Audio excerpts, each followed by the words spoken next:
Kailangan po ng mas maraming responder. Kasi po ang involved sa atin is high-rise. Yung access po dun sa taas, medyo malayo po yun kasi 5th floor po, and then yung exit lang po yung pwede natin daanan. Nasunog din ang dalawang bahay sa barangay Kansilawan, Makati kagabi. Yung mag-ina ko, natutulog na ako nanonood ng TV. Tapos sabi ko, parang may naamoy akong parang amoy sunog. Tinignan ko yung saksakan ko para wala namang usok. Pero na, pati kasi yung ilaw namin, nanonood.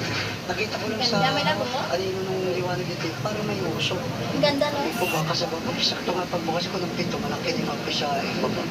Sinira ko po yung bintana. Ano lang po kasi yun, lagayin po yun ng aircon. Sinipa ko po.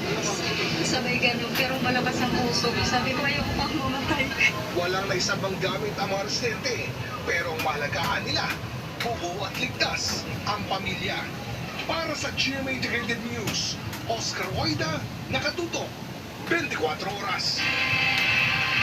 Matapos ang halos 15 taong pagkakakulong, makakabalik na sa Pilipinas ang Pinay na si Mary Jane Veloso na ikinulong at hinatulan ng bitay noon sa Indonesia. Sa Miyerkules siya makakauwi ayon sa isang mataas na opisyal ng Indonesia, kaya naman ang kanyang mga kaanak labis ang pasasalamat sa pinakamagandang pumasko para sa kanilang pamilya. Nakatutok si Joseph Moro.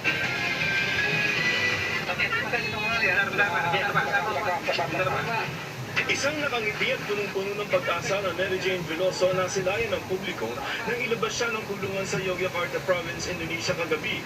Dinala si Mary Jane ngayong araw sa isang detention facility sa Jakarta, Indonesia.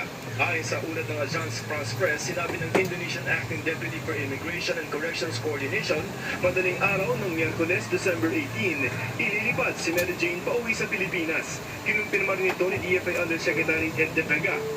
Labis ang tuwa at excitement ng pamilya Veloso na pupunta dapat sa Indonesia nitong weekend para mabisita ang anak bago magpasko.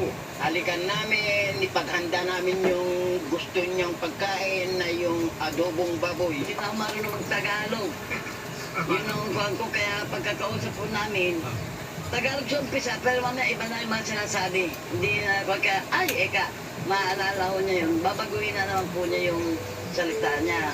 Halos 15 taong nakulong si Mary Jane sa Indonesia dahil sa mahigit 2 kilong illegal na droga na heroin na nakita sa kanyang bagahe noong April 2010. Matapos ang 6 na buwan, hinatulan siyang guilty at sinintensyahan ng bitay ng Indonesian District Court na pinagtibay ng kanilang Korte Suprema noong 2011. Pero hindi bumitiw ang pamilya Veloso kahit noong taong 2015 at nakapila na si Mary Jane sa firing squad. Nakaluhod siya na nakaganon siya langit dahil bakit ayaw mo magpaposas?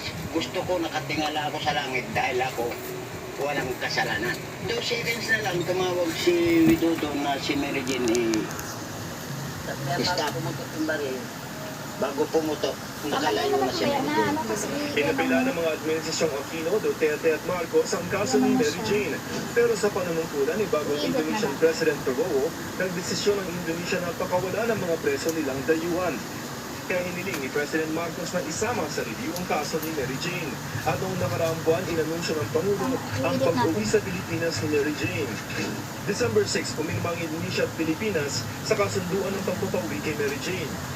Sa isang pahayag, pinapurihan ng DFA ang Pangulo sabay pasalamat sa Indonesia at sa ating Department of Justice para sa lahat ng ginawa nito para mapauwi si Mary Jane. Sabi ng National Union of People's Lawyers, nasa Pilipinas ng kapaldaran ni Mary Jane. So kahit na legal yung kaso sa Indonesia, dahil nailipat na yung custody physical dito, yung political ay nasa Pilipinas. Umaasa ang pamilya Veloso na sa dulo ng kanilang halos 15 taon na pakikipaglaban para kay Mary Jane ay ang pagbuo ulit ng kanilang pamilya. Nag-request po kami din kay Yusek De Vega na kapag nakalapag na po si Mary Jane sa Pilipinas, kung saan man siya airport na dalhin, ay yung pamilya po ang unang makasalubong ni Mary Jane. At mayakap nila. Ang mga anak ni Mary Jane, 1 taon at 6 na taon pa lamang nang mahuli ang ina noong 2010. Kaya bilang sa daliri ang kanilang mga alaala. Kaya sa napipintong pag-uwi ng kanilang mama, babawiin raw nila ang mga taon na nawala sa kanila. Yayakapin ko po ng mahigpit. Tumis ko po talaga ng sobrang mama ko. Kaya po, sana po bago po magpasko, makalaya na po yung mama ko. Diretso na po agad sa bahay para po masayang Pasko at bagong taon namin. Mama, ito na po yung palagi natin pinagdadasal araw-araw na magkakasama-sama rin po tayo. Masaya po yung pagpasko, pero iba po yung saya pagkabuo po. Sabi ng DOJ, didiretso si Mary Jane sa Correctional Institute for Women kung saan siya mananatiling nakadetain. Pero hiling ng pamilya Veloso, mabigyan sana si Mary Jane ng executive clemency. Para sa GMA Integrated News, Joseph Morong, nakatutok 24 oras.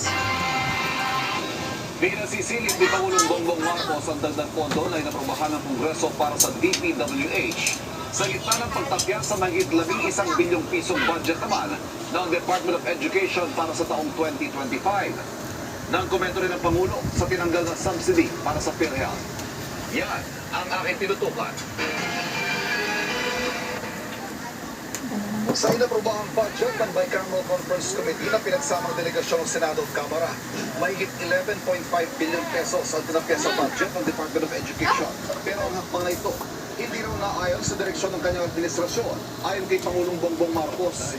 Kaya Tapos pagdating po sa salary, mas mataas talaga. matatanda ang pinabaan ni Pangulong Marcos ang lahat ng pogo sa bansa. Matapos madiskubring may mga pogo hub na sangkot sa iligal na gawain tulad ng scamming, money laundering, prostitusyon, human trafficking, kidnapping, pati umano, torture at pagpatay. Kasunod ng pagsasara ng mga pogo, ang Department of Labor and Employment o DOLE, sunod-sunod ang mga job test na ginawa bilang tulong sa mga nawalan ng trabaho. Pero kakaunti raw ang nag-a-apply. Gusto nilang maghanap ng trabaho na similar dun sa